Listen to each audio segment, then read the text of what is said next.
찬미 예수님.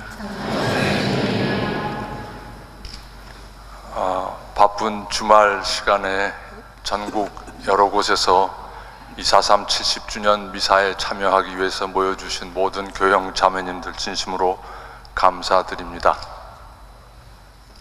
저는 70년대, 80년대 군사정권 치하에서 이 명동에서 시위대와 경찰들 사이에서 최루탄 냄새에 코를 막으면서 살았습니다. 그리고 90년대 들어와서도 전국 곳곳에서 교대로 이 명동으로 찾아드는 철거민들과 노동자들, 그 시위의 함성에 파묻혀서 쉽지 않은 나날을 살았습니다. 그러다가 2002년에 제주로 발령을 받고 내려가니까 너무 딴 세상이었습니다. 제가 사는 그 주교관 뒤에는 동네 사람 텃밭이 있었는데 3월이 되면 꾀꼬리가 울고 봄 소식을 전해줬고 5월이 되면 감귤꽃 향기가 가슴 가득히 들어와서 정말 이게 웬 복이냐. 20년 넘게 명동 먼지구대기 속에서 매연과 최루탄 맡으며 산 그 세월을 주님께서 보상해 주셨구나 생각하면서 알렐루야 알렐루야 했습니다. 근데 그것도 잠시 제주도민들이 해방 이후에 겪은 이야기를 끊임없이 듣게 되고 제주의 사제들 그리고 신자들의 증언을 접하면서 제주도란 섬이 얼마나 많은 사람들의 고통과 피에 젖은 땅인지를 절감하였습니다. 제가 제주에 부임한 즈음 제주 4.3 진상규명위원회가 발족이 되어서 4.3의 진상을 조사하는 작업을 벌이고 있었고, 제가 제주에 도착하고 꼭 1년 뒤에 2003년 10월 15일에 무려 583쪽에 이르는 제주 4.3 진상보고서가 발표되었습니다. 이 보고서를 읽고 또 제주인들이 토로하는 각종 증언을 들으면서 저는 충격을 받았습니다. 국민의 생명과 행복을 지키기 위해서 존재하는 국가의 군대와 경찰이 국민을 정당한 조사나 재판 절차 없이 무더기로 체포, 구금, 고문 그리고 처형했습니다. 공산 폭도에 협조했거나 내통했다는 혐의가 주된 이유였습니다. 그리고 제주도 중산간 마을의 집들은 거의 다 불탔습니다. 제가 사는 아라동 주교관에서 걸어서 불과 1km도 안 되는 그 박성내라고 하는 개울가가 있는데 거기에는 48년 12월 달에 두 차례에 걸쳐서 150명씩 300여 명이 처형된 그런 개천입니다.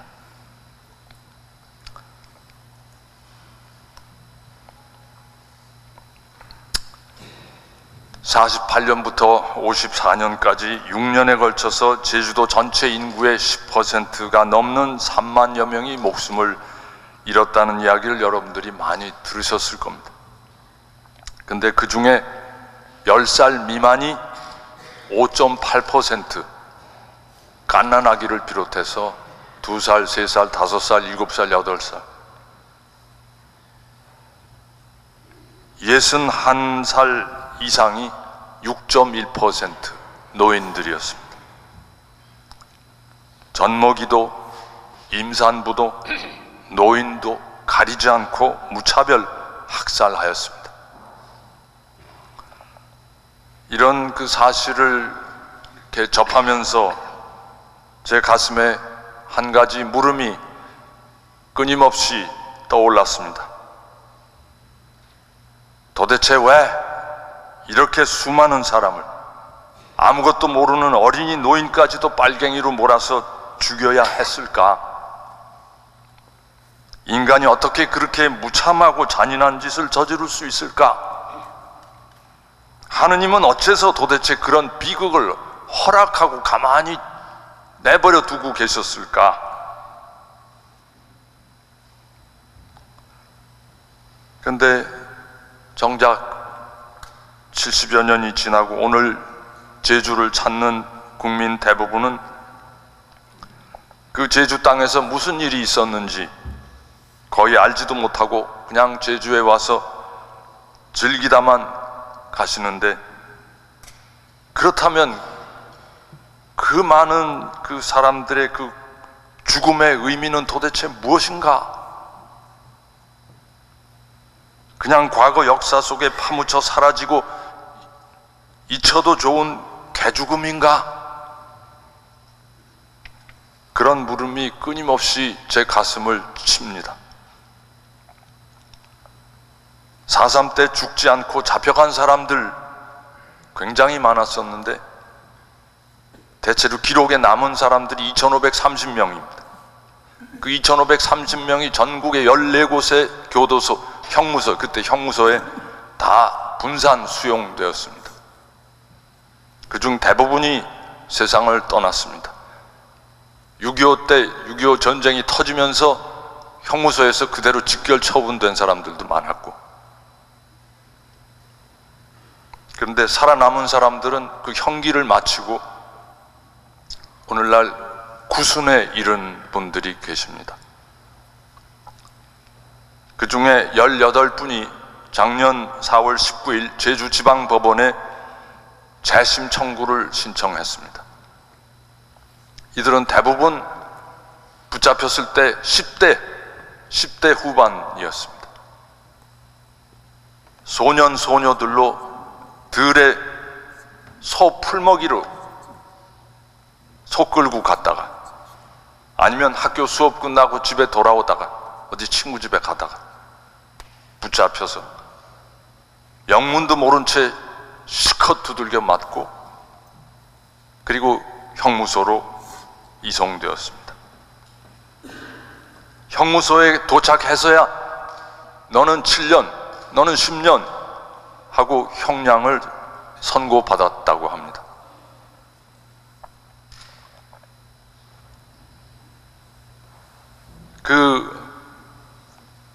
거기서 처형되지 않고 형기를 마친 사람들, 그들은 일단 풀려나서 고향에 돌아왔지만 정상적인 국민으로서의 삶을 살지 못하고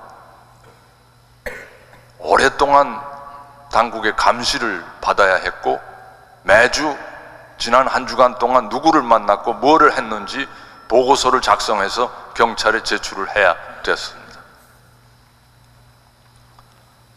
저는 이런 엄청난 제주 도민들의 고통과 희생과 죽음이 오늘 우리와 무관한 남의 일이 아니라고 생각합니다.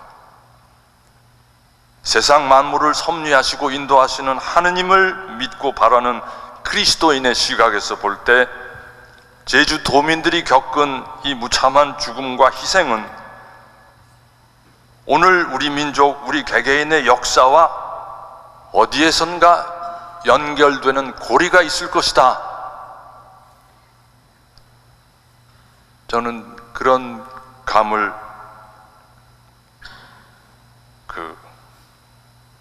한참 갖고 살아왔습니다. 제주 4.3은 정부가 발행한 보고서에 보면 1948년 4월 3일에 남로당 무장대가 제주도 내 12곳의 지서를 습격함으로써 발생한 공산 폭도들의 무장 반란 사건이라고, 그러면서 이제 많은 민간인이 그 진압 과정에서 희생되었다고 그렇게 되어 있습니다. 근데 4.3의 소용돌이가 그 비극의 소용돌이가 시작된 것은 48년이 아니라 47년 3월 1일 제주시 제주 북국민학교 운동장에서 개최된 3.1절 기념대회였습니다. 그때 제주도는 해방 후 1년 사이에 45년 8월서부터 46년 말까지 그 일본에서 갑자기 그 귀향한 7만여 명 가까운 제주 출신 제일교포들로 인해서 그들이 갑자기 다 그 고향에 돌아와 가지고 식량도 부족하고 일자리도 부족하고 그래서 큰 그 혼란을 제주 지역사회가 큰 혼란을 겪게 되었습니다. 거기다 그 계속 46년, 47년 흉년이 들어가지고 보리 수확량이 30%가 급감하여 물가는 폭등하고 도민들은 거의 공황 상태에 이르렀다고 합니다.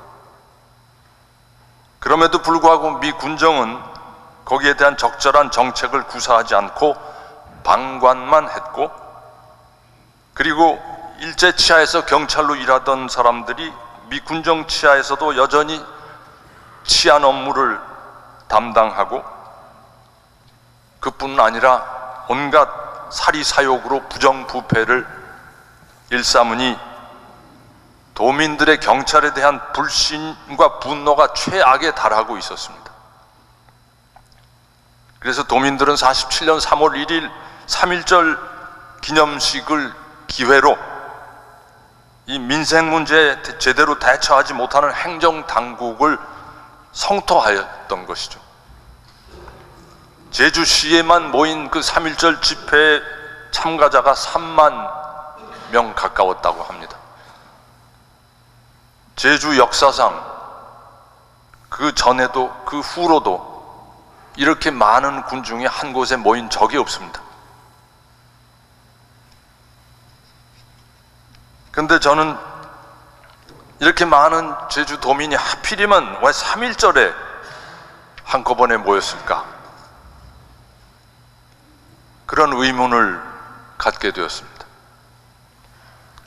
3.1절은 너무나 잘 아시다시피 1919년 우리 민족 200만 명이 전국에서 일어나서 일본 제국으로부터 독립을 선언하기 위해서 봉기한 날입니다. 일제 무차별 무력 진압과 건거 작전으로 7천여 명이 목숨을 잃었고 4만 5천 명이 부상하고 4만 9천여 명이 검거되니까 사실상 3.1 만세 독립운동은 실패로 돌아갔습니다. 그러나 이 3.1절 만세운동은 곧바로 열흘 후에 상해 임시정부를 탄생시켰고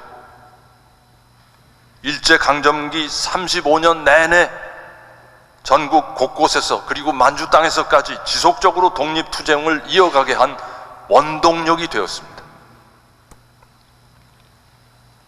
제주 4.3의 발화점인 47년 3월 1일 이 기념대회는 35년의 일제강점기에서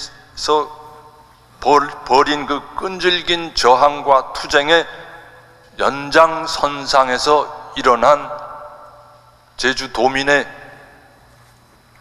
적극적인 행동이었다고 생각합니다. 제주도민들은 일제에 이어서 이제 또다시 이 땅을 지배하고 수탈하는 또 다른 외세에 대한 저항의 몸짓을 47년 3월 1일 대대적으로 전개한 것입니다. 근데 가만히 생각해 보면 이 1919년의 3.1절 3.1 독립만세 운동은 그냥 갑자기 폭발한 것이 아닙니다. 그 이전에 이미 조선왕조 마렵에 1894년에 일어난 동학농민혁명의 그 농민들의 기상과 에너지가 축적이 되어서 3.1운동으로 이어졌습니다. 동학농민들의 봉기는 관료들의 부정부패와 억압에 대한 민중의 저항으로 시작되었습니다. 동학은 인내천을 외쳤습니다. 즉 사람이 하늘이다 하고 외쳤습니다. 가난과 굶주림에 시달리는 백성을 외면하고 하늘의 추상적인 이치만 따지는 조선 왕조에 저항하고 백성을 수탈 억압하는 부패한 관료를 몰아내려고 하는 백성들의 싸움이었습니다. 정권 위기에 직면한 조선 조정은 청과 일본군을 차례로 끌어들였고 일본군은 청일전쟁에 승리하면서 조선을 점령하였습니다. 농민들은 최신 무기로 무장한 일본군을 대항해서 낫과 죽창으로 저항하다가 5만여 명이 죽고 수십만 명이 부상당한 희생을 치렀습니다. 제주 4.3이 일어나기 전 이 땅에는 이런 순환과 저항의 역사가 벌써 점철되고 있었습니다. 며칠 전 제주 4.3 평화공원에서 70주년 추념식이 거행되고 문 대통령은 이 4.3의 진실을 알리기 위해 그동안 시민단체와 문화계 예술계 여러 인사들의 헌신적인 노력을 언급하면서 이분들이 4.3의 진실을 기억하고 드러냄으로써 이 땅의 민주주의, 평화와 인권의 길을 열어왔다고 선언하였습니다. 저는 이 말씀을 들으면서 생각했습니다. 지금까지 우리는 4.3의 이름을 제대로 못 붙였습니다. 뭐라고 불러야 할지 자신이 없었습니다. 그러나 저는 이제 말할 수 있다고 생각합니다. 2016년에 촛불이 있기 전에 1987년에 6월 항쟁이 있었고 그 전에 5.18 광주 민주화 운동이 있었고 또 그 전에 4.19 혁명이 있었고 4.19 혁명 전에 제주 4.3이 있었고 제주 4.3 전에 3.1 운동이 있었고 그 이전에 동학혁명이 있었습니다. 그래서 이제는 제주 4.3에 항쟁이라는 이름을 붙여도 좋겠다는 생각이 듭니다. 4.3의 3만여 명의 그 희생은 결코 개죽음이 아니라 인간의 존엄과 자유와 평등을 이 땅에 실현하기 위해서 스스로를 제물로 바친 순교자들의 행렬이었다고 저는 말씀드리고 싶습니다. 그래서 우리 후손들이 그분들의 그 희생이 헛되지 않게 오늘보다도 더 인간의 존엄과 자유와 평등을 위해서 우리가 할 수 있는 모든 것을 다 바칠 때 그분들의 그 희생이 값어치 있는 봉헌으로서 살아나리라고 생각합니다.